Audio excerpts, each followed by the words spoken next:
એડમિનિસ્ટ્રેશનના અંદર જ્યારે આપણે લઈએ છીએ તો અહીંયા શું કહીએ પબ્લિક એડમિનિસ્ટ્રેશન એટલે શું ભાઈ?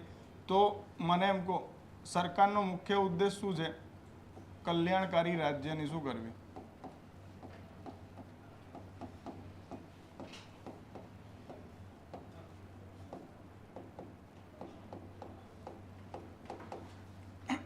કલ્યાણકારી રાજ્યની શું કરવી ભાઈ? સ્થાપના કરવી. તો એવા પ્રકારનું પ્રશાસન અથવા એવા પ્રકારનું પ્રશાસન કે જે કહી શકાય લોક ઉદ્દેશ અથવા કલ્યાણકારી રાજ્ય લોક ઉદ્દેશની પૂર્તિ માટે કરવામાં આવે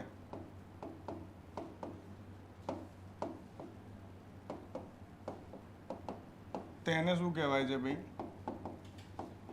લોક પ્રશાસન. અને લોક પ્રશાસન શબ્દથી ચીડ આવે ને તો એને લખી દેજો સરકારી પ્રશાસન.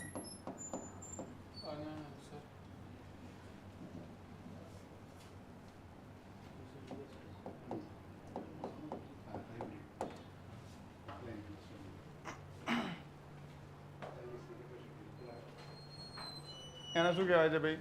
સરકારી પ્રશાસન. હવે સમજો અહીંયા તો સરકાર પણ શું કરશે?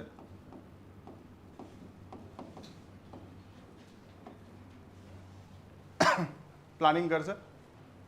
તો સમજો મેં એટલે કહ્યું હતું ને આપણું બંધારણ જે શું છે, ભારતનું બંધારણ અથવા વિશ્વના કોઈ પણ દેશનું બંધારણ જે છે એ દેશના કલ્યાણકારી ઉદ્દેશોની પૂર્તિ માટેનું સર્વશ્રેષ્ઠ આયોજન હોય. આવું કેમ હોય? કેમ કે આપણી બંધારણ સભાએ 26 જાન્યુઆરી 1950ના રોજ જ નક્કી કર્યું હતું કે ભારત સરકારના ઉદ્દેશ શું હશે. અને નક્કી કર્યું તો એ નક્કી શેમાં કર્યું? પ્રસ્તાવના. ભાગ 1, ભાગ 2, ભાગ 3, ભાગ 4 અને ભાગ 4A. આને આપણે શું કહીએ છીએ? Philosophy of Indian constitution. આ ભારતના રાજ્યનું શું છે? દર્શન છે. અને રાજ્યના દર્શનમાં કયું શું છે? જોઈ લો તમે, વાત કરી હતી મેં. સમાજના અંદર રહેલી અસમાનતાઓ શું કરશે? દૂર કરશે. સમાજના અંદર પ્રત્યેક વ્યક્તિની સ્વતંત્રતાની શું કરશે? રક્ષા કરશે. સમાજના અંદર પ્રત્યેક વ્યક્તિને ન્યાય ઉપલબ્ધ કરાવશે.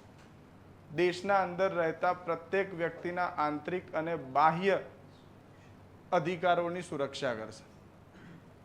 તો પ્રશ્ન આવ્યો, આ કરશે કોણ?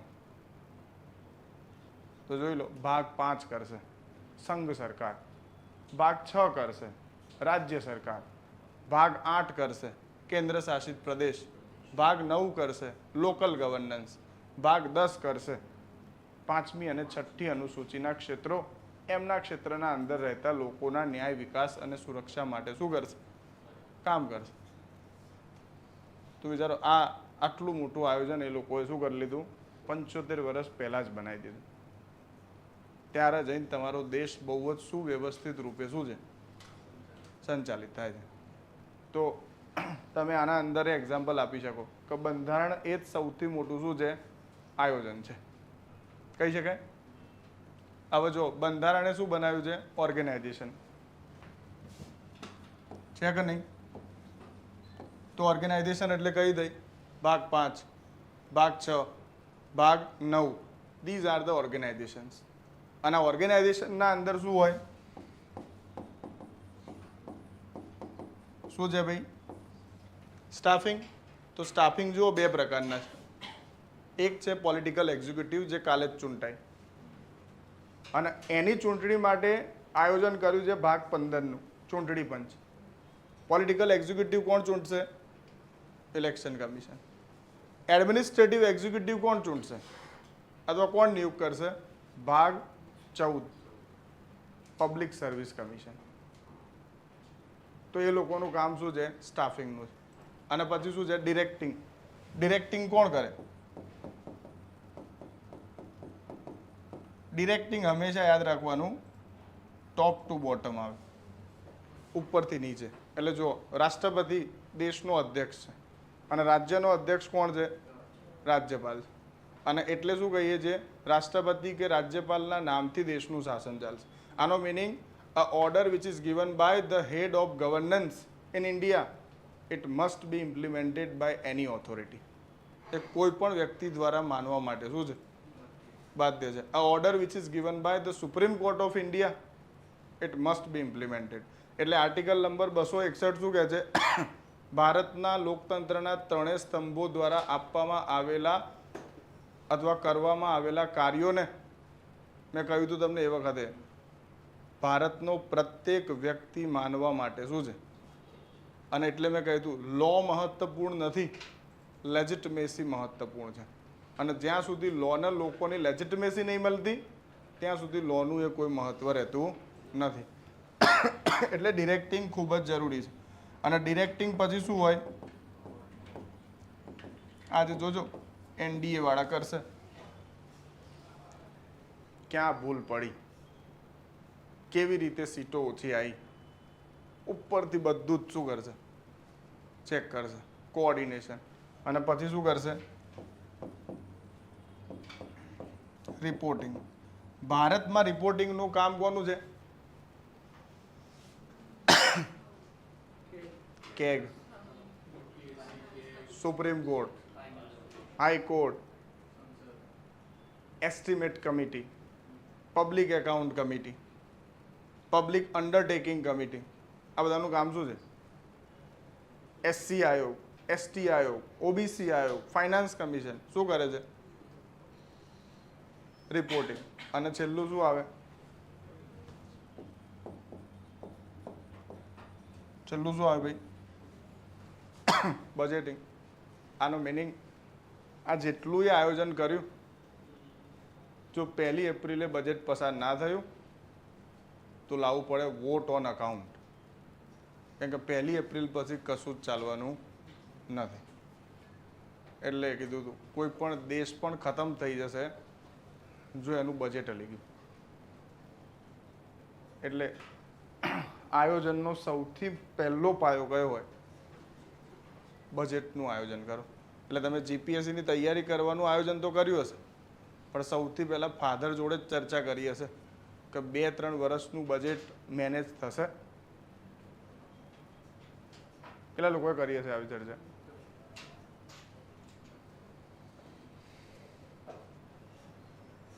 તાર તો ક્યાં નથી જરૂર, નહીં કરી. એમાં એવું છે કે તમે વ્યક્તિગત જવાબદારી ઉઠાવી લીધી હશે કે ભાઈ હું જાતે જ મહેનત કરીશ અને જોબ કરીને જ શું કરીશ? આ બધાના અંદર કૂદીશ. એટલે સિમ્પલ મુદ્દો. હજુ એક આવે છે પર્સનલ એડમિનિસ્ટ્રેશન, જે તમારું આવશે. એટલે પર્સનલ એડમિનિસ્ટ્રેશન એટલે જીપીએસસીએ જેવું જ મેરિટ લિસ્ટ આપી દીધું પાસ થવાનું, પછી તમારું પોસ્ટિંગ ક્યાં થશે, તમારી ટ્રેનિંગ ક્યાં થશે, તમને શું મળશે, આ બધું કામ જીપીએસસીનું નહીં, એ બધું પર્સનલ ડિપાર્ટમેન્ટનું હોય. બરાબર? એટલે પર્સનલ એડમિનિસ્ટ્રેશનના અંતર્ગત તમને ટ્રેનિંગ, પ્રશિક્ષણ બધું મળશે. સ્પીપામાં લઈ જશે, કરાઈમાં લઈ જશે, ને બધું જે પણ આવે એને પર્સનલ એડમિનિસ્ટ્રેશન કહેવાય. તો કોઈપણ પ્રકારના નાગરિક સમાજના સંગઠનને પ્રશિક્ષિત કરવા માટે જે પ્રશાસન ચાલે ઇટ ઇઝ પર્સનલ એડમિનિસ્ટ્રેશન. તો તમને કોઈ પૂછી લે ઇન્ટરવ્યૂમાં પર્સનલ એડમિનિસ્ટ્રેશન અને પર્સનલ એડમિનિસ્ટ્રેશનમાં શું અંતર છે? તો પર્સનલ એડમિનિસ્ટ્રેશન એટલે કયું? વ્યક્તિ પોતાના વ્યક્તિગત ઉદ્દેશોની પૂર્તિ માટે જે પ્રશાસન કરે ઇટ ઇઝ પર્સનલ એડમિનિસ્ટ્રેશન. અને વ્યક્તિને પ્રશિક્ષિત કરવા માટે જે પ્રશાસન થાય ઇટ ઇઝ પર્સનલ એડમિનિસ્ટ્રેશન. આટલું અંતર છે બંનેમાં. તો આ તો સમજો આ બધામાંથી હું એડમિનિસ્ટ્રેશન જ ભણી રહ્યો છું. હવે એડમિનિસ્ટ્રેશનના આગળ તમે કોઈ પણ શબ્દ લગાવી દો, ના ઉદ્દેશની પૂર્તિ માટે સંચાલન કરવું એટલે શું થઈ જશે? પ્રશાસન થઈ જાય. હવે જોઈ લો, મેં એડમિનિસ્ટ્રેશનના આગળ પબ્લિક શબ્દ લગાવી દીધો તો શું થઈ ગયું? લોક ઉદ્દેશની પૂર્તિ માટે પ્રશાસન કરવું એટલે શું કહેવાય? લોક પ્રશાસન. અને લોક ઉદ્દેશની પૂર્તિ માટે સંસ્થાઓ કેવી રીતે બને? હર 5 વર્ષે ચૂંટવી પડે, એટલે એને શું કહેવાય? લોકતાંત્રિક સંસ્થાઓ. તો તમને હવે જાહેર વહીવટનો અર્થ લખવાનો પૂછે તો શું લખશો? લોકો દ્વારા ચૂંટાયેલી સંસ્થાઓના અંદર રહેલા બરોબર જાહેર સેવકો અને જનપ્રતિનિધિઓ દ્વારા લોક ઉદ્દેશની પૂર્તિ માટે જે પ્રશાસન ચલાવવામાં આવે છે એવા પ્રકારના પ્રશાસનને શું કહેવાય? લોક પ્રશાસન. આમાં ક્યાં ભારે હતું? આમાં કશું છે જ નહીં. બરાબર. ખાલી કયા ઉદ્દેશની પૂર્તિ માટે તમે એડમિનિસ્ટ્રેશન કરવા માગો છો એ શબ્દને શું કરી દો, ખાલી આગળ લખી દો, થઈ જશે. બસ કોઈ પણ શબ્દ આગળ લખશો, કરવાના કેટલા કામ છે? પોસ્ટ ક્રોપ જ કરવાનો. હવે મુદ્દો શું બચ્યો? લોક શબ્દમાં શું આવશે? અને તમને જે ક્વેશ્ચન પૂછે છે